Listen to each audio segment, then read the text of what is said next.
일단 할 게 많아서 딱 할게요. 자, 효소라고 하는 물질에 대해서 잠깐 이야기 좀 합시다. 자, 효소는 생체 촉매라는 뜻을 가져요. 생체 촉매라는 뜻을 갖습니다. 자, 이 생체 촉매라고 하는 게 뭐냐면 얘는 스스로는 반응에 참여하지 않아요. 반응에 참여하지 않는다는 말은 변화하지 않는다는, 이 반응 화학 반응이거든요. 분자의 변화가 없다라는 이야기입니다. 변화하지 않습니다. 단, 반응에 참여 안 하는데 무슨 쓸모가 있나요? 단, 이 효소가 있음으로써 반응 속도가 향상이 됩니다. 반응 속도를 증가시키는 데 관여합니다. 자, 효소의 첫 번째 특징이에요. 효소는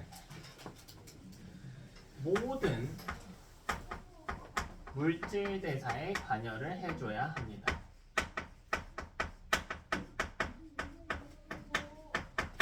이유가 크게 두 가지가 있는데, 자, 예외 없어요. 모든 물질 대사에 관여해야 돼요. 그 교재 한번 보시면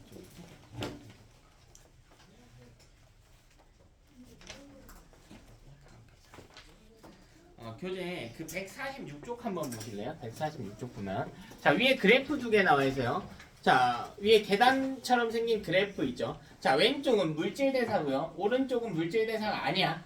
여기 효소가 관여하면 어떤 특징이 일어나냐면, 예를 들면 내가 1000만큼의 에너지를 발생을 시킬 거거든요. 근데 효소가 관여하면 이 1000만큼의 에너지를 10번에 걸쳐서 100씩 만들 수가 있어. 효소가 없잖아요. 그럼 1000만큼의 에너지를 한 번에 다 내보내야 돼. 이게 왼쪽에 있는 세포호흡과 연소의 차이거든요. 자, 이건 뭐냐면 순간적으로 폭발적인 에너지를 낸다라는 거야. 폭발적인, 이게 주로 열 에너지 형태예요. 연소니까 폭발적인 열을 낸다. 이건 뭐냐면 작은 열을 여러 번 오래 낸다는 겁니다. 야, 우리 체온 유지를 생각해봐. 내 목적이 체온을 100도로 올리는 거야? 아니죠. 계속 조금씩 데우는 거지. 그 단계적인 반응이 일어나야 되거든요. 물질 대사는. 그걸 해주는 게 바로 효소입니다. 여러 번에 걸쳐서 나눌 수 있게 해줘. 자, 두 번째는, 자, 효소는 단백질로 구성이 됩니다. 우리 아까 했죠? 단백질, 효소, 호르몬, 항체. 자, 단백질로 구성돼서 나타나는 특징인데 얘는 pH나 열의 변화에 민감합니다. pH는 산염기 지수예요. 이제 열은 이제 온도 이야기하는 거겠죠. 온도 변화에 민감해집니다. 이게 단백질의 특징이에요. 단백질. 자, 세 번째로 효소는 기질 특이성이라고 하는 게 존재해요. 기질은 반응물 정도로 생각을 하시면 되거든요. 효소는 모든 기질하고 다 반응할 수 있는 게 아니고, 효소도 종류가 굉장히 많아. 여러분이 배운 소화효소들, 아밀레이즈 기억나죠? 트립신, 펩신 이런 것들도 있었거든요. 걔네마다 반응하는 애들이 달라. 무슨 말이냐면 아밀레이스는 분해해요. 뭘 분해하죠? 녹말을 분해합니다. 탄수화물을 분해하는 효소야. 근데 뭐 트립신, 펩신 같은 애들은 단백질 분해 효소예요. 라이페이스는 지방 분해 효소였고, 다 기억 안 나도 괜찮아. 효소마다 쓰임새가 다르다. 모든 반응물과 할 수 있는 게 아니다. 자, 네 번째는 효소는 재사용이 가능합니다. 효소는 재사용이 가능해요. 효소는 뭐라고 생각하면 되냐면 일종의 도구라고 생각하시면 돼요. 내가 망치라고 하는 도구로 못을 박으려고 그래. 못이 기질이에요. 어떤 작업을 하는 거죠. 작업을 하는 거야. 그럼 이 못은 다시 뺄 수 있어, 없어? 못 빼겠죠. 물론 장도리 같은 걸로 억지로 뺄 수 있겠지만 그건 망가지겠죠. 근데 망치는 어때요? 처음과 그냥 똑같이. 그래서 거의 반영구적으로 쓸 수 있다라는 이야기를 하고 있는 겁니다. 다시 쓸 수가 있어요. 자, 기질 특이성도 마찬가지야. 내가 이번에 뭘 하려고 하냐면 돌을 깨려고 그래. 야, 근데 돌 깨는데 망치 쓰면 돼, 안 돼? 해본 적 없어서 잘 모르겠네. 손 아파요? 깨지지도 않고요. 위험합니다. 곡괭이 써야겠죠. 되나? 어떤 도구냐에 따라서 어떤 작업을 하는가가 다르다시피 어떤 기질이냐에 따라서 어떤 효소가 반응하는지도 다르다. 자, 다섯 번째. 그럼 우리가 도구를 썼을 때 장점이 있지. 작업이 훨씬 쉬워지죠. 자, 이렇게 반응에 들어가는 에너지가 있는데 그런 에너지를 우리가 뭐라고 부르냐면 활성화 에너지라고 불러요. 활성화 에너지가 반응에 필요한 에너지입니다. 활성화 에너지를 감소시키는데 작용하는 게 효소입니다. 중요한 이야기입니다. 이것보다 다뤄야 될 이야기들이 너무 많기는 한데 효소 관련해서 오늘은 뭐 개념 수업이니까 간단하게 이 정도. 자, 그럼 여러분 효소의 작용이라고 하는 걸 다시 한번 그림으로 볼게요. 자, 여기 효소가 있어. 자, 이렇게 생긴 효소가 있다고 할게. 효소. 자, 이게 효소 뭐 A라고 합시다. 효소 A. 효소는 A라고 할게요. 자, 그럼 얘가 기질이랑 반응을 해야 되지. 기질 특이성이 있다는 게 무슨 뜻이냐면요. 이런 기질이 하나 있는데 이걸 기질 B라고 할게요. 이 둘은 딱 아기가 들어맞게 생겼어. 좀 안 맞나? 아기가 딱 들어맞게. 봐, 얘들아, 만약 이렇게 생긴 기질이 있다고 해볼까? 이건 여기에 들어갈까 안 들어갈까? 이렇게 생기는 여기 안 들어가겠지. 이게 기질 특이성을 보여주는 그림이에요. 그럼 이게 시간이 지나면 어떻게 되냐면 이 효소에다가 기질이 꽉 끼게 돼요. 예쁘게 꽉 끼게 돼. 이걸 우리가 뭐라고 부르냐면 효소와 기질이 합쳐졌다라고 해서 효소 기질 복합체라고 칭합니다. 그럼 이게 시간이 지나면 어떻게 되냐면 효소는 물질 대사를 돕는다고 했죠. 여기를 예를 들면 이화작용을 해봅시다. 이렇게 끊었다고 해봅시다. 그럼요, 효소는 그대로 있어. 그대로 효소는 재사용 반응하니까 그대로 있는데 이 반응 결과 튀어나오는 거예요. 뭐가 튀어나오냐면 왼쪽에 조각과 뭐 이렇게 생긴 조각과 오른쪽에 이렇게 생긴 조각이 튀어나오는 겁니다. 네? 그럼 지금 이 반응은 분해했어요? 합성했어요? 분해했죠? 그럼 이거는 물질 대사 중에니까 당연히 이화작용을 돕는 효소겠네요.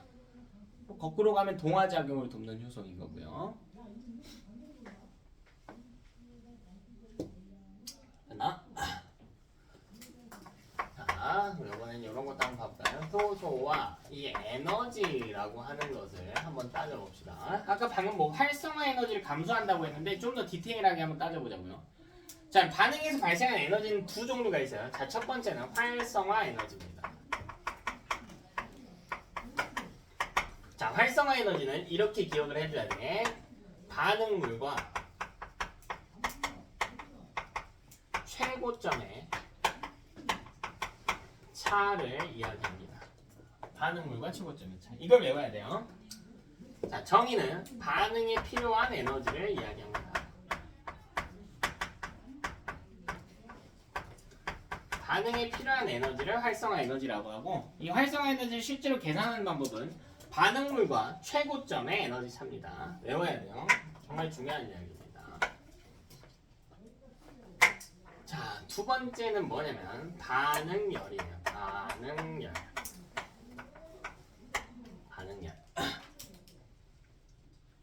자, 이 반응열을 구하는 방법은 뭐냐면 반응물과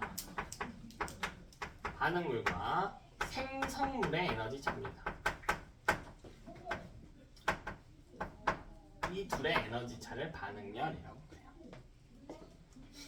아직까지는 별로 와닿지 않을 수 있으니까 그림 한번 살펴볼게요. 자, 먼저 첫 번째로 동화작용부터 다시 살펴보겠습니다.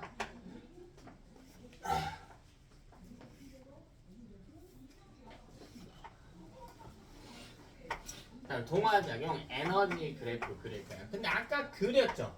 근데 저건 사실 중학교 수준 그래프입니다. 좀 더 디테일하게 그려보면 동화작용은 뭐냐면 처음에 에너지가 별로 안 높아요.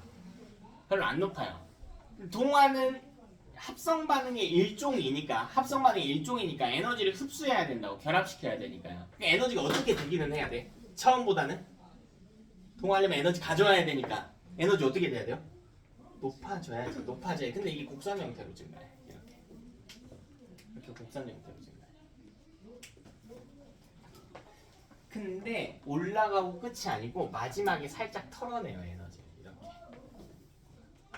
마지막에 에너지를 좀 털어내요. 이런 식으로 증가해. 사실 이게 정확한 그래프입니다.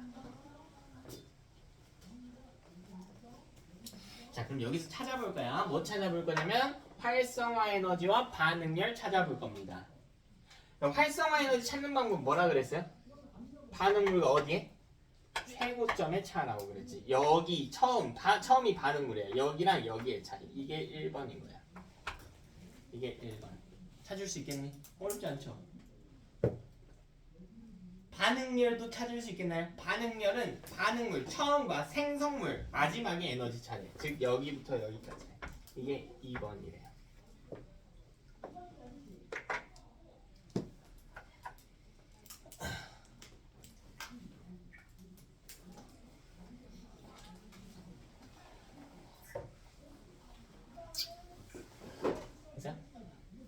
자, 근데 여기다가 효소를 쓰면 어떻게 되냐면 그래프가 바뀌어요. 효소를 쓰면 아까 활성화 에너지가 어떻게 된다고 했죠? 감소한다고 했지. 근데 반응물이 바뀌는 건 아니거든요. 반응물은 똑같아. 뭔 말이냐면 처음은 똑같아. 근데 반응물과 최고점의 차이가 줄어들어. 그럼 최고점이 낮아진다는 뜻이야. 이렇게 된다는 뜻이야. 마지막은 똑같습니다. 결과물은 똑같아.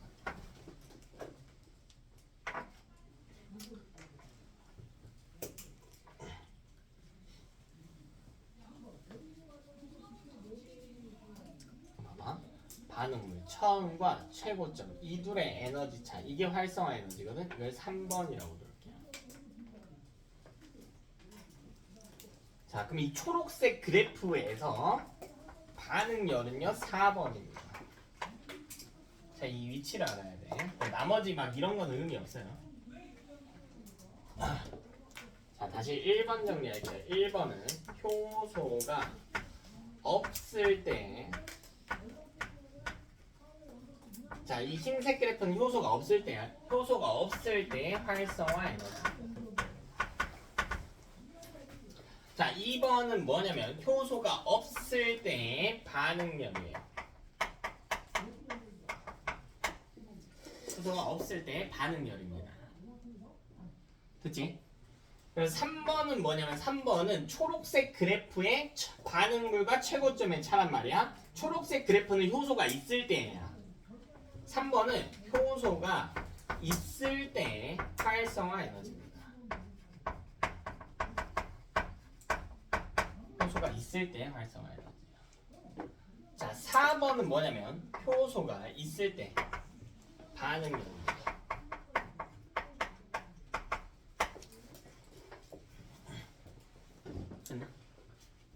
자, 활성화 에너지 비교할게요. 활성화 에너지 비교할게. 그럼 1번과 3번을 비교한다는 이야기야. 그럼 1번과 3번 중 누가 더 높아요? 1번과 3번 비교해봐. 누가 더 높아? 1번이 3번보다 높지. 근데 반응열 비교해볼까? 2번과 4번은 어때? 같지. 그러면 이게 의미하는 게 뭐냐면 이게 의미하는 게 효소를 사용하게 되면 활성화 에너지는 감소하는데 활성화 에너지는 감소하는데요. 반응열은 똑같다는 겁니다. 반응열은 일정. 효소를 사용하면 활성화 에너지는 줄어드는 게 맞는데 반응열은 똑같이 일정하네. 이 그래프 좀 중요합니다. 많이 나와요. 자, 두 번째 이화작용에서는 그래프 개형이 어떻게 변화하는지 한번 보겠습니다. 그래프 똑같이 이렇게 있고.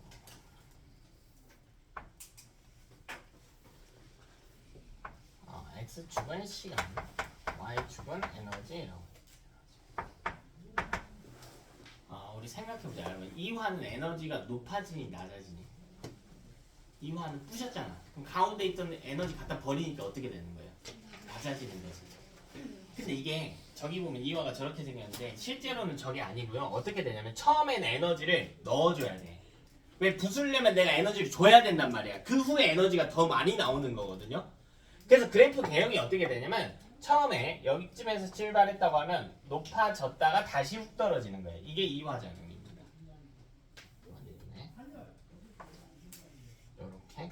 이게 이화작용. 이게 효소가 없을 때라고 해봅시다. 그럼 마찬가지로 이 그래프에 똑같이 찾아보자고. 활성화 에너지 어딘지. 이거 정의만 알면 헷갈릴 이유가 없어. 활성화 에너지는 처음과 최고점의 높이 차라며. 이게 1번이죠. 이게 1번이지. 이해돼요? 반응열 2번은 뭐냐? 반응열 2번 여기지. 여기가 2번. 처음과 반응물과 생성물의 에너지 차이. 이게 2번이죠. 그럼 효소를 써볼까요? 효소를 쓰면 어떻게 되냐면 여기서 올라가다가 조금밖에 안 올라가. 이렇게 가요. 왜? 활성화 에너지 줄어들거든. 그럼 여기서 3번을 똑같이 표시한다면요. 효소가 있을 때의 활성화 에너지는 여기 3번. 효소가 있을 때의 반응열은 여기 4번. 그러니까 이것도 똑같죠. 이 내용이 여기서도 똑같이 적용이 된단 말이야. 정화든 이화든 효소를 쓰면 활성화 에너지는 줄어들고요. 반응열은 똑같습니다. 이 효소의 특징.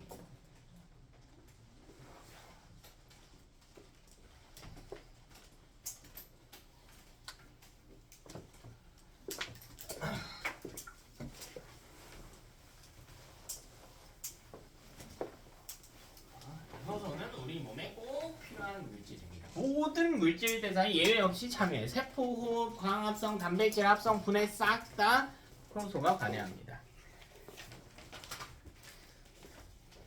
효소가 없으면 사실 반응이 불가하냐라고 물어보면 그건 아니에요. 근데 이런 특징들이 있어. 효소가 없으면요 활성화 에너지가 크죠. 이게 무슨 말이냐면 반응이 일어날 때 에너지가 많이 들어와야 된다는 이야기예요. 이화작용 때도 마찬가지. 에너지가 많이 들어와야 된다는 이야기야. 근데 우리 몸은 아무래도 사람은 정온 동물이란 말이에요. 온도가 많이 높아지면 돼? 안 돼? 안 돼. 왜? 우리 몸의 대부분은 물 빼고는 단백질이야. 단백질 아까 이야기했잖아. 열에 취약하다니까요. 그럼 내가 반응을 해야겠다는 명목하에 내 몸의 온도를 높이면 단백질이 오히려 어떻게 돼버려? 죽어버리지. 그래서 반응에 필요한 에너지를 낮추는 게 매우 중요해요. 저게 에너지 크기 자체가 중요한 게 아니라 뭐 에너지만 부족하다 이게 문제면 많이 먹으면 되거든. 근데 그게 문제가 아니라 그 에너지가 관여하는 과정에서 많은 양의 에너지가 필요하다고 하면 온도가 너무 높아져 버려요. 그럼 단백질이 죽어버려. 우리가 죽는다고요. 그래서 예외 없이 모든 물질 대사에 들어가야 된다. 단 하나의 예외도 없이. 됐니? 광합성 할 때 효소 필요해 안 필요해? 필요하다고. 물질 대사에. 세포호흡 할 때 필요해 안 필요해? 필요하다고. 단백질 합성할 때도 필요하다고. 산소가 확산할 때도 그때는 안 필요하죠. 왜요? 산소의 확산은 물질 대사가 아니니까 물질 대사에만 필요한 거예요. 정확하게 구분하세요. 자, 오늘 마지막 내용으로 들어갑시다. 좀 양이 많죠? 보통 거 아는데 저도 좀 여유롭게 하고 싶은데요. 여유가 많진 않다 우리가. 일찍 시작하진 않아서 좀만 힘내보자. 진도 많이 뺐어요. 자, 우리 마지막으로 이렇게 물질 대사까지 이야기했고 마지막으로 뭐 이야기할 거냐면요. 유전과 관계된 이야기를 하겠습니다. 자, 먼저 유전체라고 하는 용어 좀 볼게요. 유전체. 이 유전체는 우리 몸에 유전 정보와 관계 있는 모든 물질을 이야기해요. 유전과 관련된 모든 물질을 지칭합니다. 이걸 유전체라고 해요. 유전체라는 표현을 고일에서 직접적으로 쓰진 않아요. 이거는 고이나 뭐 나중에 여러분 쓰는 표현인데 유전과 관련된 물질이 뭐가 있니? DNA는 또 뭐 있어요? RNA 있죠? 또 뭐 있나요? 또 뭐 있어? 염색체 또 유전자 이것도 유전과 관계된 물질들이죠. 그러니까 이것들의 차이점을 한번 봐보는 거야. 자, 먼저 DNA부터 봐볼게요. DNA 이렇게 나선 모양으로 생겼죠. 이 1회전당 염기가 10쌍 들어가요. 뭐 꼭 산 10개는 안 해도 돼. 몰라도 얘들 DNA 어디에 있니? 그렇지. 근데 핵은 어디에 있죠? 세포에 있죠. 그럼 세포 하나의 크기는 어때요? 매우 작습니다. 사람마다 좀 다르지만 사람 한 명당 보통 한 70조 개 정도로 추산하고 있어요. 70조 개 정도. 좀 키가 큰 사람은 뭐 좀 더 되고 이렇기도 합니다. 그러면 세포 하나의 크기는 우리 몸의 체부피를요 대충 뭐 혈액이나 이런 거 좀 무시하더라도 물 같은 거 좀 무시하더라도 70조로 나눠보면 되겠죠. 그러니까 생각보다 훨씬 더 작다라는 거죠. 그럼 이 세포 안에 있는 핵의 크기도 작을 거고 핵에 들어가야만 하는 DNA 크기는 어때야 돼? 무조건 작아야만 하겠다고. 여기까지 이해되니? 근데 이 DNA의 길이만 보면 얼마나 되냐면 2m 정도 돼요. 좀 이상하죠? 그렇게 작은 핵에 들어가야 되는데 무려 2m라고요. 들어가 안 들어가? 안 들어가. 그럼 이 기다란 걸 쑤셔 넣으려면 어떻게 해야 돼요? 그치, 뭉쳐야지. 실을 실타래에 감듯이 똘똘똘똘 말아줘야지. 얇기는 겁나 얇거든요. 그래서 이걸 말아주는 물질이 있어요. 말아주는 물질이 여기 중간에 있어. 이렇게 있어. 그러면 이 애 이름이 히스톤 단백질인데요. 애도 단백질이에요. 여기 히스톤 단백질 어디서 만들어져? 라이보솜. 자, 여기에 똘똘똘똘 말리게 됩니다. 똘똘똘똘 말리게 돼. 그럼 이게 좀 두꺼워지겠죠. 이게 조금 두꺼워진 상태로 나비 모양을 만들면 우리가 염색체라고 부르는 거야. 이게 DNA면요. 이게 염색체입니다. 좀 더 복잡한 구조를 가진 친구가 누구일까? 복잡한 구조를 가진 친구가 누구예요? 염색체죠. 염색체를 뭐라고 표현할 수 있냐? 염색체는 DNA의 단백질이 결합한 구조다라고 이야기할 수가 있어. 너네 정말 많이 들어봤을 표현이야. DNA 염색체. 근데 막상 고1 애들한테 내가 DNA랑 염색체가 뭐가 달라? 라고 물어보면 대답 못해요. 고2도 잘 못합니다. 인지해둬야겠죠. 이거는 그리고 너무 상식선의 이야기니까 좀 알고 있으셔야겠습니다. 자, 용어 하나만 딱 더 보겠습니다. 유전자 하나만 더 볼게요. 유전자. 그럼 DNA는 제가 아까 우리 몸의 설계도 원본이라고 했잖아요. 그럼 거기 적혀져 있는 거야. 내 눈동자 색깔은, 내 머리카락은, 내 뭐 볼에 보조개 유무는, 쌍꺼풀 유무는 이렇게 적혀져 있다고. 물론 우리 말로 안 적혀 있지, 한글로 안 적혀 있지. 뭘로 적혀 있어, 얘들아? 그렇지, 염기로 적혀져 있죠. DNA 염기설 뭐 예를 들면 A, T, T, G, C, T 뭐 이런 식으로 쭉 해서 적혀져 있다. 한글로 적혀 있듯이. 뭔 말인지 이해돼요? 근데 여기에 이게 웃긴 놈인 게 뭐냐면요. DNA가 여기에는 모든 정보가 다 의미 있는 게 아니야. 예를 들면 첫 줄에는 머리카락 색깔에 대한 정보가 있어. 두 번째 줄에는요, 내 적혈구 모양에 대한 정보가 있어. 근데 세 번째 줄, 네 번째 줄, 다섯 번째 줄에는 아무런 의미 없는 개소리들이 적혀 있어요. 이 다음 줄이 또 있으면요, 여긴 또 의미 있는 정보가 있다. 의미 없는 정보들이 막 오기 시작하거든요. 자, 여기서 의미 있는 이 줄들을 뭐라고 칭하냐면 유전자라고 칭하기로 했어요. DNA에 있는 모든 부위가 유전 정보가 있는 건 아니야. 그래서 유전자라고 하는 건 여기저기에 분포 있어요. 한 가닥의 DNA에도 여러 개의 유전자가 존재하고 있습니다. 뭐 염색체도 마찬가지죠. 어차피 DNA로 구성이 되기 때문에. 자, 이런 부분들을 우리가 유전자라고 칭하기로 했고, 유전자는 DNA 염기설 중 유전 정보가 실제로 담긴 부위만을 지칭합니다.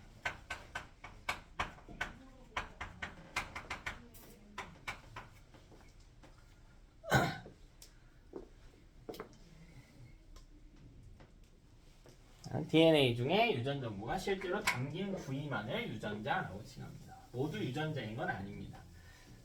유전자가 아닌 부분은 그럼 왜 있나요? 이런 부분들은 쓸모없어요.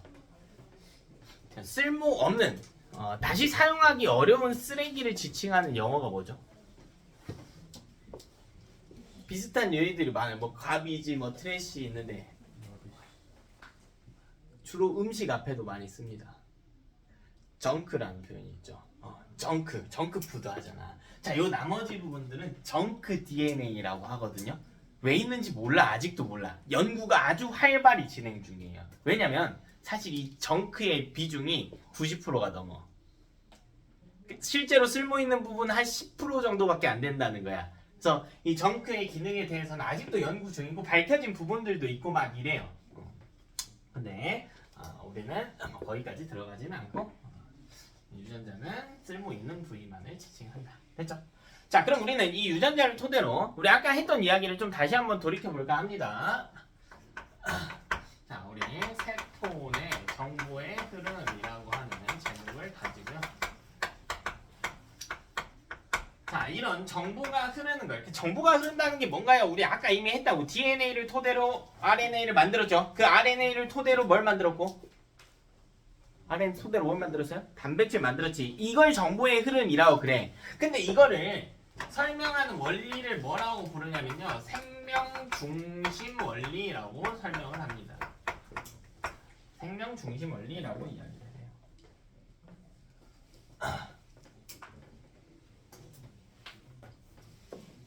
자, 볼게요. 여러분 여기 세포가 이렇게 있다. 세포가 이렇게 있어. 다시 한번 세포 안에 핵이 이렇게 있죠. 핵이 이렇게 있지. 핵 안에서 바꾼다고 했어요. 이 DNA를 뭘로 바꾼다고 했나요? RNA로 바꾼다고 했잖아. 아까 했던 거 다시 한번 하는 거야. 자, 이거를 첫 번째 과정이라고 해요. 첫 번째 과정. 그럼 이 RNA가 쏙 빠져나와서 도착해. 어디에 도착하냐면 리보솜에 도착해요. 리보솜. 그죠?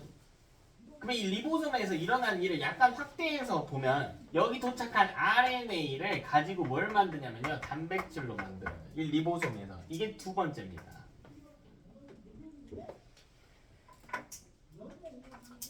자, 우리 저 1번 과정을 앞으로 뭐라고 부르기로 했냐면요. 전사라고 부르기로 했습니다.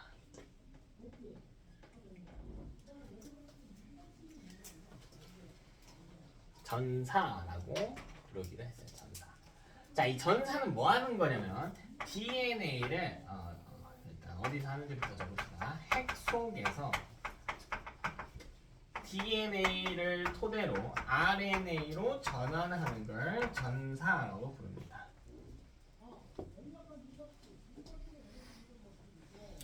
자, 대부분의 생물종들은 핵 속에서 전사를 진행해요. 근데 이런 애들이 있다. 이런 애들이 있어. 세균. 세균은 원핵 세포로 구성된 생물을 지칭하거든요. 원핵 세포는 뭐냐면 세포막은 있는데 핵이 없는 애들을 이야기해. 그럼 전사를 핵 속에서 할 수 있어요, 없어요? 없죠. 그런 경우에 그냥 이 외부 공간에서 하기도 합니다. 이건 세포질이라고 부른다고 했죠, 아까? 네. 핵이 있는 경우에는 무조건 핵 속에서 진행을 한다. 자, 두 번째 과정은 뭐라고 부르냐면 리보솜에서 일어나는 번역입니다. 번역. 자, 번역 어디서 일어나냐면 세포질에 있는 핵 바깥에 있는 리보솜에서 일어납니다. 리보솜에서 라이보솜에서 RNA를 토대로 단백질을 만드는 과정입니다. 아까 한 거죠? 용어만 붙인 겁니다. 용어만 붙인 거야. 우리 몸에서는 이런 일들이 일어난대.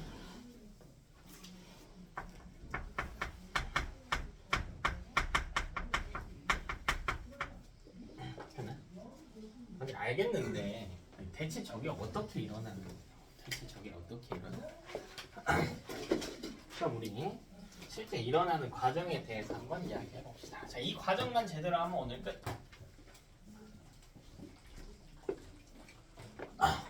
방금 이야기한 전사하고요. 번역에 대한 이야기를 자세하게 해봅시다. 전사하고 번역이 된다.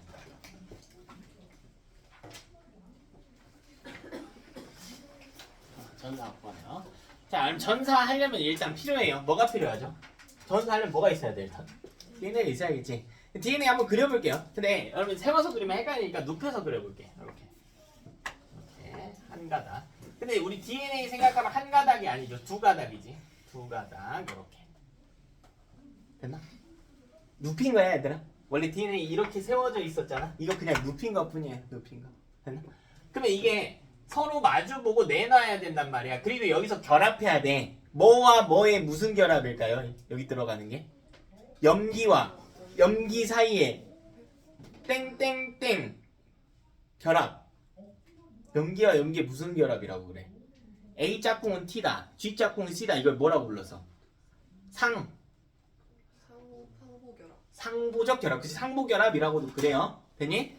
자 그러면 제가 연기 그릴 텐데요. 이 연기 하나 둘 세 개. 그리고 살짝 띄어서 하나 둘 세 개 할게. 여기에 살짝 띄어서 하나 둘 세 개. 여기도 하나 둘 세 개. 여기도 하나 둘 세 개. 하나 둘 세 개. 이렇게 됐나요? 자 이런 모양의 DNA가 있었다고요. 있었어. 그럼 위쪽에 염기 서열이 쭉 배열이 됐을 겁니다. 제가 처음 거는 제가 딱 세 개만 정해줄게요. 딱 세 개만. T, A, C입니다. 사실 이건 고정이에요. 통합각에서 다루진 않지만 이게 고정이야. 정확히는.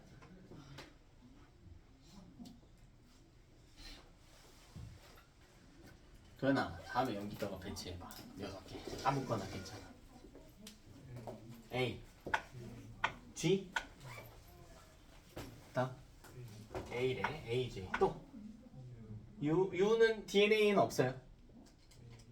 A. U는 RNA만 있는 건데 지금 DNA 그리고 있어. 또 T, A 이렇게 하래요. 자, 이렇게 배치가 되어 있습니다.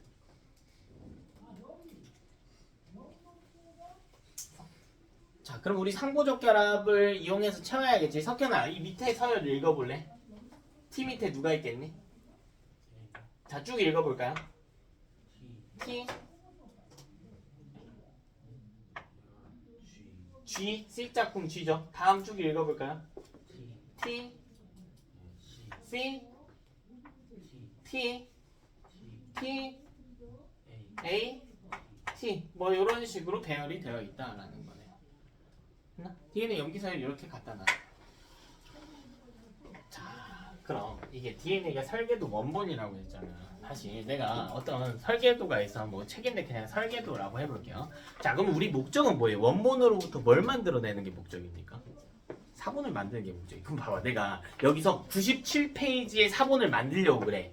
그럼 다음 중 내가 해야 되는 이 책을 갖고 제일 먼저 해야 되는 일은 뭐죠? 책을 어떻게 해야 돼? 일단 펴야지. 그 페이지를 찾아야겠죠. 찾았어. 그럼 내가 여기 240쪽 240페이지를 인쇄할지 241페이지를 인쇄할지 두 면 중에 한쪽을 골라야 될 거 아니야. 둘 다 복사하는 게 아니에요. 둘 중에 하나만 복사하는 거야. 근데 이것도 마찬가지야. 봐봐. 지금 가닥이 몇 개야? 가닥이 몇 개야? 두 가닥이. 당연히 DNA는 두 가닥이지. 두 개의 가닥을 다 전사하는 게 아니라니까. 왜? RNA는 몇 가닥이니까. 한 가닥이잖아. 그럼 한 개의 가닥만 선택을 하는 게 우선이야. 이해돼요? 그럼 내가 선택을 해볼게. 선택을. 자, 여기 이 가닥을 선택하면 이 가닥을 뭐라고 부르냐면 주형 가닥이라고 그래. 자, 이거 통과해서 쓰는 용어는 아닙니다. 실제 생물학적 용어인데 통과해서 쓰는 용어는 아니에요. 이거는 전사를 하는 가닥입니다. 전사를 할 가닥을 주형 가닥이라 그래. 자, 이 밑에는 보조 가닥이라고 그래. 보조 가닥. 이거는 전사 안 할 겁니다. 그냥 DNA 반대쪽에서 상보결합으로 잡아주고 있는 정도의 역할을 하는 것뿐이야. 그래서 이게 책 복사하는 거랑 똑같다고. 내가 책 폈잖아요. 선택했죠. 자, 이 둘을 처음에 벌려줘야 된다고. 자, 이때도 무슨 일이 일어나냐면 주형 가닥과 보조 가닥이 순간 떨어져요. 이런 식으로 떨어져. 이게 어떤 느낌이냐면 처음에 이게 주형 가닥, 이게 보조 가닥 이렇게 붙어 있잖아요. 이게 살짝 벌어져. 살짝 벌어져요. 자, 벌어졌으니까 이걸 제가 한쪽만 빼와서 이야기할게요. 이거를 따로 빼와 볼게요. 이렇게 빼와 볼게. 뭐 아예 떨어진 건 아니야. 여기 빼와 보면요, 어떻게 배치가 되냐면 여기 똑같이 T, A, C, 여기 A, G, A, 마지막 A, T, A 이렇게 배치가 된다고. 여기까지는 되니? 그냥 꺼내온 것 뿐이야, 주형 가닥을. 근데 여러분 이거 어디서 일어나요? 세포에 어디서 일어나나요? 아직 핵 속에 있죠? 아직 핵 속에 있지. 이 핵 속에는 어차피 염기가 겁나 막 널려 있어. A도 있고 T도 있고 U도 있고 G도 있고 T도 있고 U도 있고 막 A도 있고 T도 있고 이게 겁나 많단 말이야. 그러면 N의 입장에서는 지금 이 T가 원래 짝꿍 A랑 맞물려 있었는데 노출이 되었잖아요. T가. 그 이 밑에 와서 새로운 놈이 와서 붙으려고 그래. T 짝꿍 누가요? A가. 그럼 여기 새로운 가닥이 만들어져. 이 밑에 A가 와서 붙어버려요. 근데 잘 생각해봐 여러분. 전사는 물질 대사입니까 아닙니까? 전사는 물질 대사냐 아니니? 체내에서 일어났지. 새로운 RNA 만들어냈잖아. 물질 대사야 아니야. 맞지? 그럼 누가 필요해요? 그렇지. 근데 이때 관여하는 효소가 누구냐면 RNA를 만드는 효소예요. 그래서 뭘 만든다고? 이 효소는 RNA를 만들어. 애가 그냥 와서 지 혼자 붙을 수 있는 게 절대 안 돼요. 무조건 효소가 해줘야 돼. 모든 물질 대사는 효소가 해줘야 돼요. 그러면 요 밑에 와서 A 밑에 짝꿍이 붙으려고 한단 말이야. A 짝꿍 누군데? 근데 이거 뭐 만드는 효소라고요? RNA에는 염기 T가 없는데 대신 뭐가 있지? 그래서 여기만 U가 붙어. 여기만 U가 붙는 거야. 왜 이 가닥은 RNA거든. 이 가닥은 RNA거든. T가 안 붙어요. RNA를 만드는 효소가 온단 말이에요. 왜 우리 전사하고 있잖아요. 그럼 DNA 만드는 효소는 안 붙나요? 붙습니다. 근데 그건 전사는 아니에요. 그건 전사는 아니에요. 그건 복제라고 해서 또 다른 과정이에요. 우린 지금 RNA 만들고 있는 거 이야기하는 거란 말이야. 요 C 밑에 누구냐? 이건 누구예요? G겠지. 여기 이어서 해볼래? U 같이 해봐 얘들아. C T 안 되고 U T 자리에 U 온다고 생각하면 돼. RNA는 U A U 됐지. 이렇게 온다고.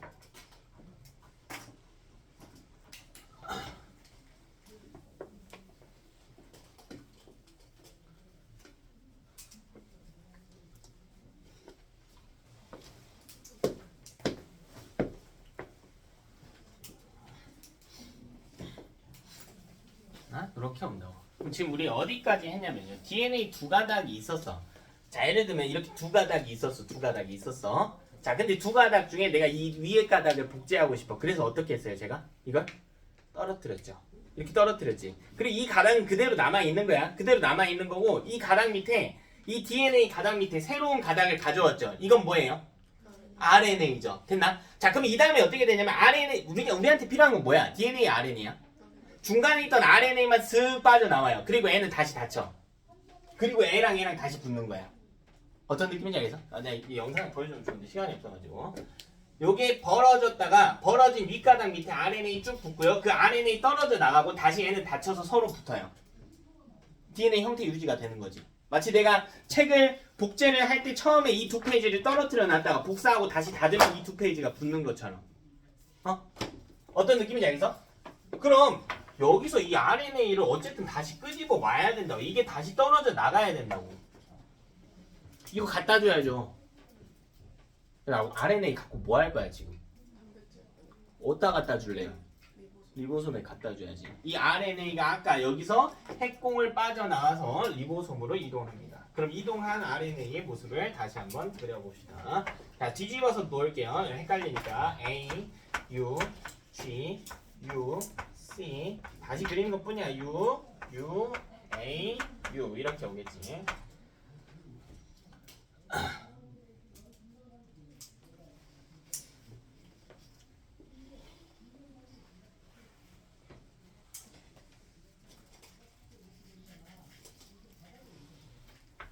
그럼 여기 A, U, G가 있지. 근데 염기가 우리나라에서는 한글 같은 거라고요. 암호 같은 거야. 내가 얘들아 치읓이라고 썼어. 이 치읓의 의미가 있니? 없죠. 키역하면 뭐 웃는 이렇게 돼. 이게 뭐 표준어는 아니잖아, 그치? 치읓도 의미가 없죠. 자, 자음 하나로 의미를 가질 수는 없습니다. 표준 국어원 기준 거기 키역이 등재돼 있나? 뭐 안 됐다고 합시다.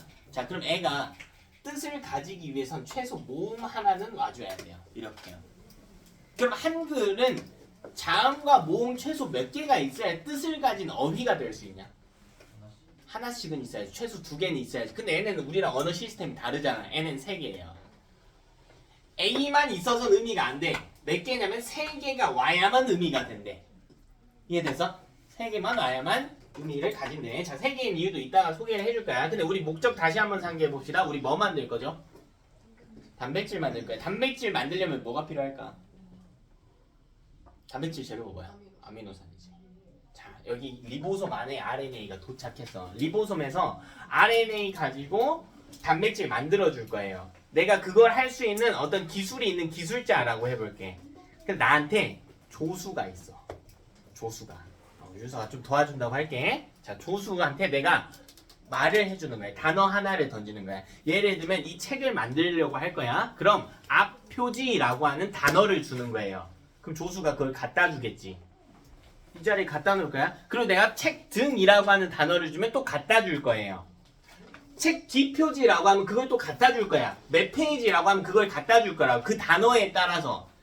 얘도 마찬가지예요. AUG가 예를 들면 앞표지라는 단어인 거야. 그럼 여기 밑에다가 조수가 가져와요. 이걸 해주는 조수가 하나 있거든요. 여기다가 갖다 줘. 뭘 갖다 주냐면 아미노산을 하나 갖다 줘. AUG에 해당하는 아미노산. 아미노산은 재료라고 생각하시면 돼요. AUG는 언어고요. 단어고. AUG에 해당하는 애가 지칭하는 아미노산을 가져온다고.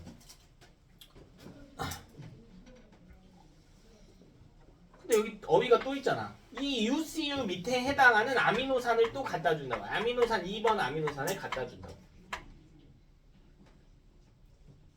이런 애가 있어. 그 친구의 정체는 안 나와요. 애도 이제 이 조수도 RNA 일종인데 tRNA라고 하는 좀 독특한 RNA인데 걔는 안 나와. 근데 조수가 있다. 그러면 또 여기 밑에다가 어떤 UAU라고 하는 이런 암호가 있다면 그 암호에 해당하는 아미노산을 갖다 준다고. 여기 밑에다가 계속 다 배열을 해놔. 야, 아미노산 이제 갖다 놨지? 그러면 뭐만 하면 돼요? 아미노산. 그렇지, 무슨 결합? 펩타이드 결합만 하면 끝나자. 그럼 내가 우리 조수가 다 잘 갖다 놨구나. 내가 이거 뚝딱뚝딱 결합시켜 줄게. 이렇게 되는 거. 그럼 끝나죠. 여기 일어나는 건 당연히 펩타이드 결합이겠지. 앞부분과 독립적인 내용이 아닙니다. 펩타이드 결합이 이런 식으로 일어날 수가 있다.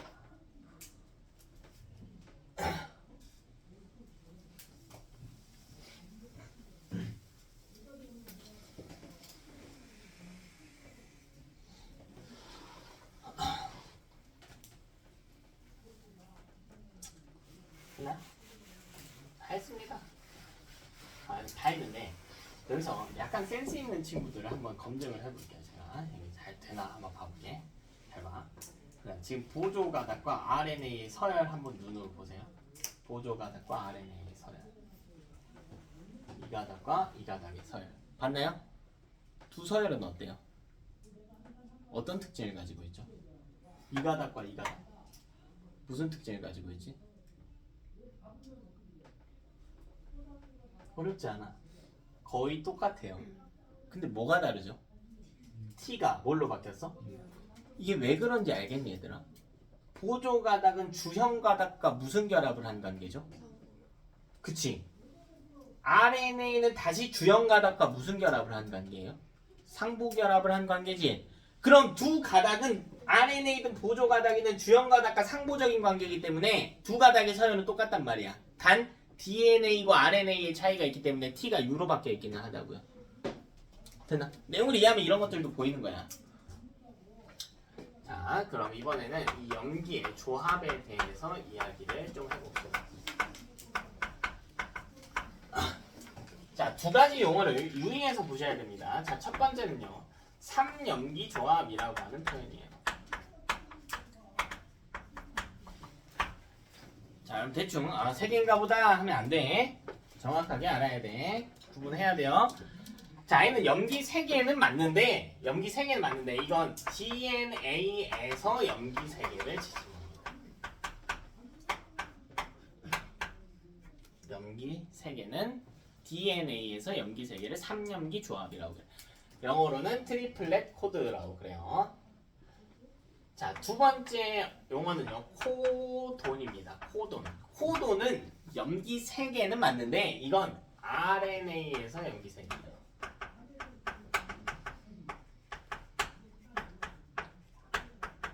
코돈은 RNA에서 염기 3개를 지칭합니다. 다시 여러분 ATT는 3연기 조합일까 코돈일까? 왜요? 그렇지. T는 DNA밖에 없는 연기니까. AUA는요? 이건 코돈일 겁니다. 다시 여러분 AGG는요? 자, AGG 이거는 3연기 조합일까 코돈일까? 왜 모르죠? 여기는 연기들 뭐니까? 전부 중복이니까. 근데 만약 여기 당이 봐봐. 이 당의 종 여기가 뉴클레오타이드 사이 결합이니까 결국 이 당이 있을 거 아니야. 만약 이 당이 디옥시리보스라고 해볼까? 그럼 이건 3연기 조합일까요? 코돈일까요? 3연기 조합이죠. 왜? DNA와 RNA는 당의 종류가 달랐어. 디옥시리보스는 누구의 당이었죠? DNA 당이었지. 연기만 갖고 판별하지는 않을 수도 있어요. 이런 식으로 DNA와 RNA 연기 외에도 당의 종류의 차이가 있기 때문에 구분할 수 있다면 좋겠죠.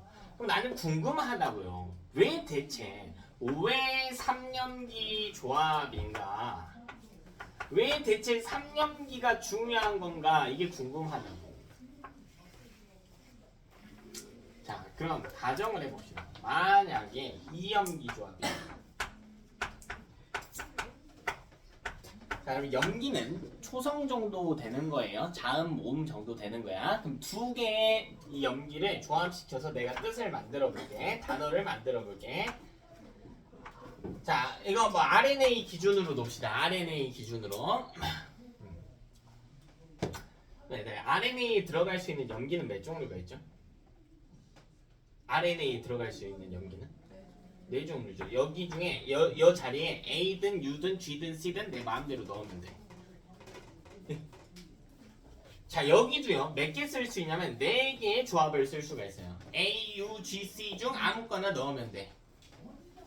그럼 이때 조합이 몇 개가 나오죠? 16종의 코돈이 발생합니다.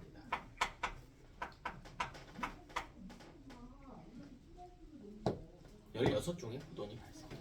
근데 내가 이 코돈 갖고 뭐 할지를 생각하면 된다니까? 봐봐요. 결국 얘들아 이 코돈을 배치해 놓으면 조교가 조수가 아미노산이라고 하는 재료를 갖고 왔단 말이야. 근데 코돈이 16개라고 하는 건 내가 시킬 수 있는 심부름의 종류가 16개밖에 안 된다는 뜻이에요.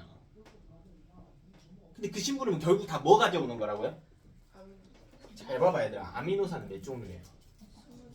그럼 20개 다 갖고 오라고 할 수 있냐 없냐? 없지.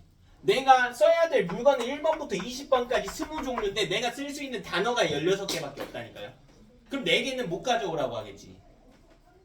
이해돼? 코돈이 16개가 있는데 내가 가져오라고 시켜야 될 건 아미노산이에요. 근데 아미노산 무려 20종이에요. 이 20종의 아미노산을 지칭하는 것이 불가해진다고요. 염기 2개로 구성을 한다면. 그럼 이렇게 해볼까? 3연기 조합일 때는 어떨까 한번 볼까요? 3연기, 염기 3개를 조합으로 쓸 거야. 얘는 DNA 기준이겠죠? 3연기 조합이니까 하나, 둘, 3개야. 그럼 어쨌든 여기다가 염기를 넣을 거예요. 염기를 넣을 겁니다. 네.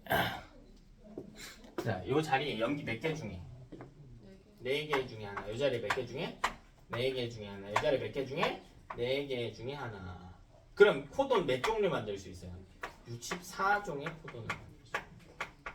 세 자리를 조합하면 무려 64종의 코돈을 발생시킬 수가 있다고요. 내가 쓸 수 있는 낱말 카드가 무려 64개가 되는 거라고. 그럼 20개 재료 다 가져오라고 따로따로 이야기할 수 있어 없어? 있지.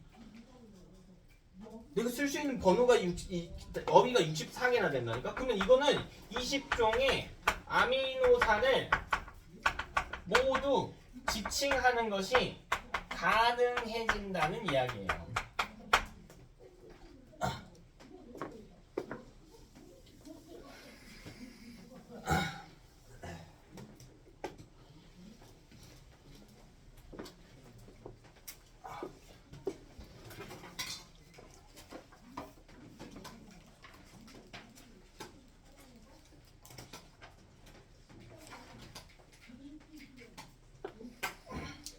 자, 그럼 제가 이 코돈을 한번 배치를 해볼게요. 실제 코돈을 좀 드릴게. 코돈. 내 맘대로 한번 조합을 해볼게요. 자, C, CGU라는 코돈이 있을 수 있겠다. 그죠? 그지? 또 CGG 아무거나 갖다 붙여도 되죠. CGA를 갖다 붙여도 되겠다. 그죠? 또 CGC도 하나 갖다 써볼까요? CGC 이것도 가능하죠. 또 뭐도 있냐면 뭐 아무거나 하면 UUU도 있을 거고 UUC도 있겠죠. 응? 이렇게 코돈이 있다고 몇 개까지 총 64종의 코돈이 있다고요. 총 64종의 코돈이 있다고. 근데 우린 이걸 매칭시켜야 돼. 코돈을 갖고 오라고 해야 돼요. 시켜야 돼. 뭘 갖고 오라고? 아미노산을 갖고 오라고 시켜야 돼. 근데 아미노산 몇 종류예요? 20종밖에 안 되지. 그럼 봐봐. 이 화살표가 어떻게 되냐면 왼쪽과 오른쪽 집단 중에 누가 더 많아요? 왼쪽 집단이 화살표가 이렇게 될 거라고. 이런 식으로 될 거라고요. 무슨 말인지 이해되니? 자, 이걸 실제 이 아미노산의 이름을 제가 알려드리면 얘는 아르지닌이에요. CGU는요 아르지닌이고요. CGA도 아르지닌이에요. CGC도 아르지닌입니다. 이것도 화살표가 왼쪽이 더 많은 거예요. 이 64개를 20종에 매칭시키는 거니까 여기선 여러 개의 화살표가 동일한 지점을 지칭해야 돼요. N은 페닐, 알라닌 이런 식으로 가야 된다. 그래서 그러니까 보통 막 코돈 3개당 하나 정도의 아미노산을 지칭합니다. 64개랑 20개니까. 근데 그게 정해져 있는 건 아니야. 뭐 4개도 있고 하나짜리도 있고 막 그래요. 여기서 중요한 내용 하나 봐보자. 그러면 CGU랑 CGA는 같은 코돈이냐 다른 코돈이냐? 이건 같은 코돈이에요, 다른 코돈이에요? 다른 코돈이지. 얘는 CGU고 얘는 CGA니까. 근데 이게 가능해진다고요. 어차피 코돈은 남으니까 서로 다른 코돈이 동일한 똑같은 아르지닌이라고 하는 아미노산을 지칭하는 것은 가능하다고요. 무조건 그렇다는 건 아닌데 가능하다고.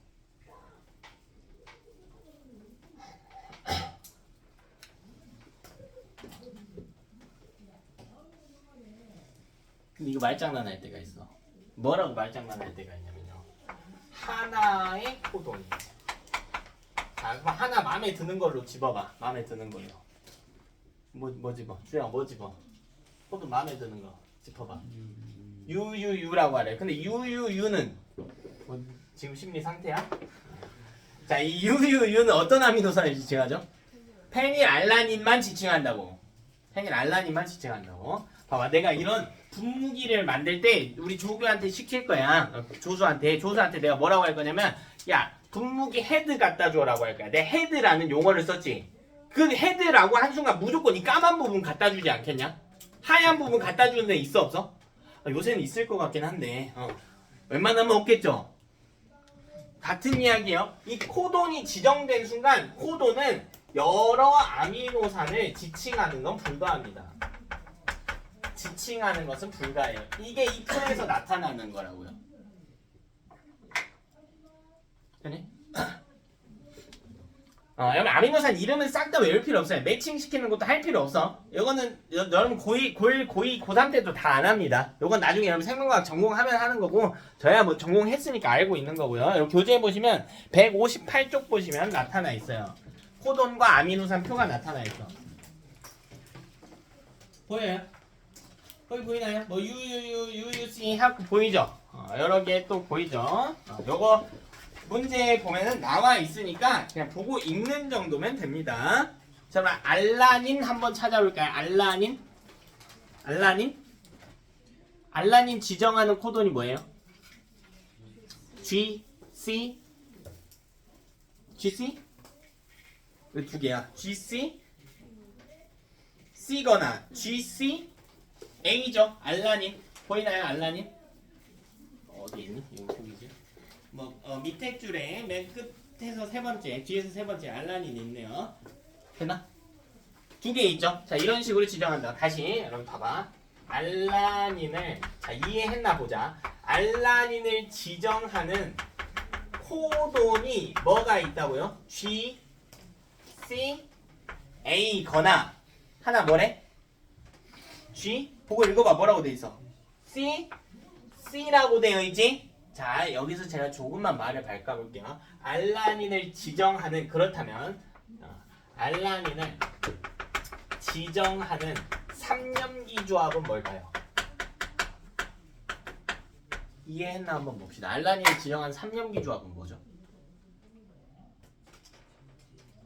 야, 3염기 조합으로부터 코돈을 만든 거라니까. GCA 만들려면 원래 어떤 3염기 조합이었어야 되냐고.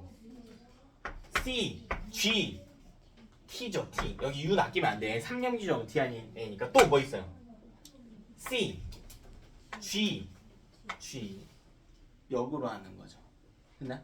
역으로. 이건 역전사를 하는 거예요. 역전사. 역으로 역전사 하는 생물들도 있긴 한데 그걸 그 과정 자체를 이야기하는 게 아니고 이 염기 서열을 추론을 할 수 있나 그 능력을 보는 겁니다. 할 수 있겠나요? 자, 메인 내용은 다 했고요. 사이드 내용 잠깐 하고 저번 주 질문 있으면 하고 마무리합시다. 다 했어? 말로만 하자. 중요한 거 아니니까. 자, 여러분 그 교재 앞 페이지 보시면 잠깐만 내 쪽이냐면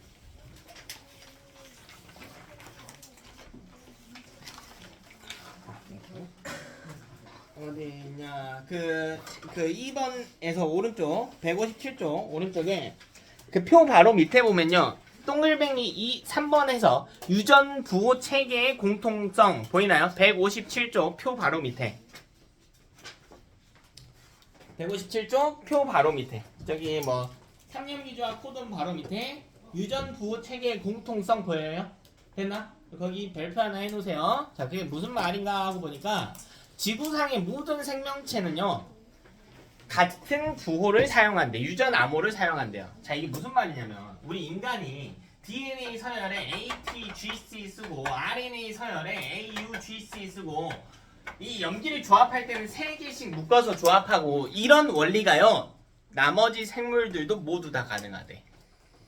똑같대. 다 똑같대요. 자 이걸 증명해볼까? 여러분 당뇨가 뭔지 알아요? 뭘 보고 당뇨라고 하죠? 인슐린 분비가 안 돼요. 인슐린 분비 안 되면 뭔 일이 일어나는데? 맞아요. 여러분 뭐 밥을 먹으면 당이 높아지고 이 당을 떨어뜨리는 게 이 인슐린의 역할이죠. 근데 인슐린 분비가 제대로 안 되면 오줌으로 당이 나와. 근데 그 당은 오줌으로 나가면 안 될 당이었어요. 원래 간에 저장해 놓다가 필요할 때 썼어야 될 당이었어. 그러니까 이 사람은 저장해 놓은 당이 없으니까 계속 힘이 빠져요. 계속 배고파. 무기력해. 그럼 이 당뇨라고 하는 건 이 사람의 DNA가 있을 때 당뇨는 두 종류인데 제가 이야기하는 건 첫 번째 종류의 당뇨예요. 자 여기 인슐린을 만드는 인슐린을 만드는 유전자가 있는데 여기 고장이 나버린 거야. 고장이 나버린 겁니다. 그럼 이거 어떻게 치료하냐면요. 정상인 사람이 있어요. 이 사람의 DNA를 하나 채취해요. 이 DNA 물론 귀한 거긴 한데 우리 몸의 세포가 70조개이고요. 그 안마다 DNA가 있는 거니까 하나 정도 빼가도 아무 이상은 없어. 아무 이상은 없어요. 그럼 이 사람의 정상 인슐린 유전자가 있을 거 아니야? 이거를 잘라. 세포 하나에서만 잘라. 이 자른 걸 어떻게 하냐면요. 세균에다가 집어넣어요. 세균의 DNA는 동글게 생겼거든? 사람 거랑 좀 달라요. 이게 중요한 건 아니야. 이 부분을 잘라. 여기 틈이 벌어졌지? 틈이 벌어지면 이걸 다시 쑤셔 넣어요. 그랬더니 뭔 일이 있냐면 이 세균이 인슐린을 만들어버려. 그럼 이게 증명하는 거지. 세균은 사람의 부호를 해석할 수 있는 거야 없는 거야? 있는 거죠. 그게 똑같다라는 거예요. 얘네도 결국 생긴 거는 좀 달라도 똑같은 암호 체계를 사용하고 있다고요. 그럼 이 세균이 인슐린을 만들어냈잖아요. 그 세균을 증식을 시켜요. 근데 이 작은 배지에다가 하면은 이 프라파라트 접시에다가 하면은 그 양이 너무 적으니까 뭐 하냐면 이 세균을 세균이라고 하니까 찝찝해 보이는데 우리 세균 없이 살 수 없어요. 우리는 우리 몸에 있는 좋은 표현으로 이야기하면 장내 미생물 전부 세균입니다. 유익한 세균들도 많아요. 이런 유익한 세균의 DNA를 좀 잘라서 인슐린 만들 수 있도록 해놓고 이걸 돼지한테 쑤셔 넣어요. 그럼 돼지 몸에서 세균이 막 증식하겠지. 돼지 안 죽어. 돼지한테 해로운 세균이 아닌 거야. 그럼 돼지는 아무래도 몸이 크다 보니까 세균이 많이 증식할 수 있고 그럼 인슐린은 폭풍적으로 막 뽑아낼 거 아니야. 그 인슐린을 추출해내는 게 당뇨 주사예요. 그럼 그게 가능한 거는 세균이든 돼지든 인간이든 똑같은 암호 시스템을 갖고 있기 때문이라고. 됐어? 더럽다고 생각할 필요 없어요. 똑같습니다. 똑같은 인슐린이에요. 됐나? 여기 첫 번째 사이드 내용이고 두 번째 사이드 내용 뭐냐면 이런 경우들이 있어. 요거는 여러 상식선의 이야기니까 좀 알고 갑시다. 봐봐. 저의 DNA 서열이 쭉 있다고 합시다. 이게 막 쭉 있어요. 쭉 있어요. 나랑 저 리미의 DNA 염기 서열은 같을까 다를까? 같을까요? 다를까요? 다르겠지. 증명해 보세요. 그래. 형질이 다르니까. 사람이 가진 모든 특성을 형질이라고 그래요. 그 형질을 결정하는 건 단백질이고요. 그 단백질에 대한 정보는 DNA 염기 서열로 저장이 돼 있어. 근데 나는 다르게 생겼거든.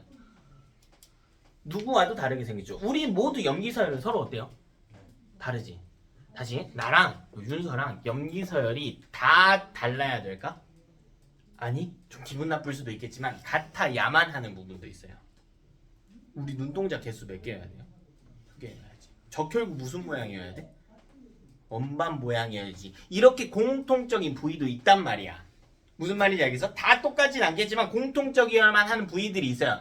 자, 적혈구로 갈게요. 자, 이게 CTT야. 예를 들면 CTT예요. 적혈구 서열이. 근데 이게 돌연변이가 일어났어. 얘는요 C 여기 A라고 할까요? AT로 바뀌어버린 거야. 이렇게 바뀌어버린 거예요. 돌연변이가 일어난 거예요. 자, 유전자 돌연변이에 대한 이야기입니다. 이게 좀 그냥 간단하니까요. 페이지로 같이 하면 좋은 거 같아요. 그럼 봐봐. 이거를 전사했다고 해봐. 그럼 서열이 뭐겠니? 이걸 전사하면 서열이 뭐예요? GAA. 그럼 GAA가 지정하는 아미노산이 와서 붙을 거 아니야. GAA가 지정하는 아미노산 외울 필요 없다고 해서 글루탐산이에요. 자, 물론 이 앞에 서열이 쭉 있는 거야. 쭉 있는 거야.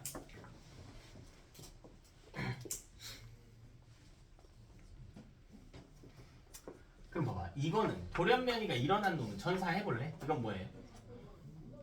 G U A죠. 근데 제가 아까 뭐라고 했냐면 아미노산이 코돈이 달라도 똑같은 아미노산을 지칭할 수도 있다고 했지. 만약 GAA가 글루탐산인데 GUA도 글루탐산이잖아요. 그럼 문제가 있을까 없을까? 없죠. 근데 이게 실제로 뭐가 와서 문제면 발린이라고 하는 아미노산이 GUA는 발린을 지칭합니다. 실제로는. 그럼 왼쪽의 경우에는 어떻게 되냐면요. 얘는 원반 모양이에요. 원반 모양. 근데 얘는 남 모양이에요. 적혈구가. 이거 남 모양 적혈구 균열증이에요. 이게 정상 적혈구고요. 이게 난 모양 적혈구. 혹은 뭐 검형이라고도 부릅니다. 뭐 검날 같다고 해서 검형이라고도 부르는데 보통 남 모양 적혈구라고 부릅니다. 얘는 빈혈이 일어납니다. 산소 운반을 잘못해요. 이게 돌연변이에요. 돌연변이는 무조건 DNA 이상입니다. RNA 이상으로는 까딱 없어요. RNA 꼴랑 4분이거든. 4분 좀 잘못 쓰면 어때? 다시 뽑으면 되지. 원본이 이상하면 4분이 다 망가지죠. 이거 뭐 여기까지 시험이 나오진 않겠지만 이거 진짜 착각들을 되게 많이 하는 거야. 이게 무슨 이상한 미디어에 절여져가지고 애들이 돌연변이를 보면 보통 뭘 생각하냐면요. 헐크를 생각합니다. 난 돌아버리겠어. 잘 봐봐 얘들아. 내 몸에 세포 대충 몇 개 있다 그랬어요? 그럼 DNA도 그냥 세포 하나만 있다고 해볼게. 실제로는 한 가닥 아니죠. 46가닥 있죠. 그냥 하나만 있다고 해볼게. 그 DNA도 최소 몇 개 있냐? 70쪽. 정확히는 70쪽 곱하기 46개 있는 거야. 그럼 봐봐. 야, 이 중에 한 개가 이상이 일어났다고 해서 온몸에 이상이 있을까요? 그건 말도 안 되는 이야기예요. 이게 DNA는 다 개별적으로 다른 세포에 있단 말이야. 근데 한 놈이 이상해졌다고 나머지가 다 이상해지고 이런 일은 안 일어나. 그러니까 꼴랑 70조개 중에 한 놈만 이상한 거예요. 그렇다고 이상하겠냐고. 아니지. 그러니까 이게 무슨 이야기 하는 거냐면요. 내 몸에서 지금 아무리 유전자 돌연변이 이런 게 일어나도 내 적혈구는 원반 모양이에요. 나머지 DNA는 싹 다 정상일 테니까. 그럼 헐크라고 하는 건 애초에 되게 이상한 거예요. 모든 피부가 동시에 녹색으로 변했단 말이지. 모든 근육이 동시에 커지는 방향으로 바뀌었단 말이죠. 이렇게 많은 DNA를 동시에 같은 식으로 조작할 확률은 0일 텐데, 뭐 심지어 뭐 거기다가 뭐 의사가 뭐 어떻게 한 것도 아니고 대충 감마선 찧었거든요. 근데 어떻게 이런 식으로 변화가 일어나냐? 그럼 여기서 좀 이상해지죠. 그럼 남모양적 혈구를 가진 사람은 어떻게 만들어진 건가요? 이게 이상해져. 지금 문제는 뭐냐면 내가 돌연변이 일으키려고 그래. 근데 DNA 숫자가 너무 많아요. 그러니까 이 중에 하나 바뀌어봤자 몸에 이상은 없는 거야. 전체적인 이상은 없어. 근데 우리 몸에 DNA라고 하죠. 이렇게 하자. 세포가 정확하게 딱 한 개 있는 순간이 있습니다. 이게 언제죠? 태어날 때죠. 왜? 정자와 난자가 만나서 하나의 수정란을 만들어내. 그게 우리의 시조가 되는 세포란 말이야. 근데 만약 그게 이상하면 나머지 세포들도 다 어떤 거야?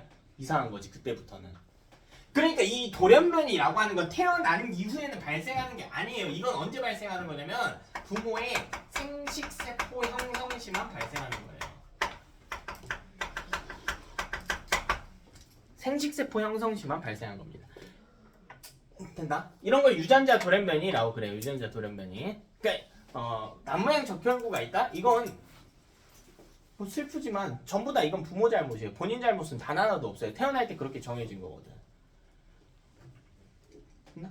이건 태어날 때부터 그렇게 정해져. 태어나서 뭐 내가 담배를 많이 피고 술을 많이 먹고 잠 늦게 자고 그래서 적혈구가 남모양으로 될 리는 없다고. 물론 뭐 다른 병으로 가겠지만 유전병은 안 걸린다는 이야기예요. 유전병은 됐나? 유전병은 생식세포 형성시만 발생한다라는 걸 보여준 겁니다. 오늘 여기까지 하고요. 빡빡하네요. 과제 검사하고 틀린 다른 친구들은 검사 받고 하고요. 오늘 과제 몇 쪽까지냐? 좀 많죠? 오늘 많아요, 여러분. 미리 하세요. 네, 165쪽까지 하시면 되겠습니다.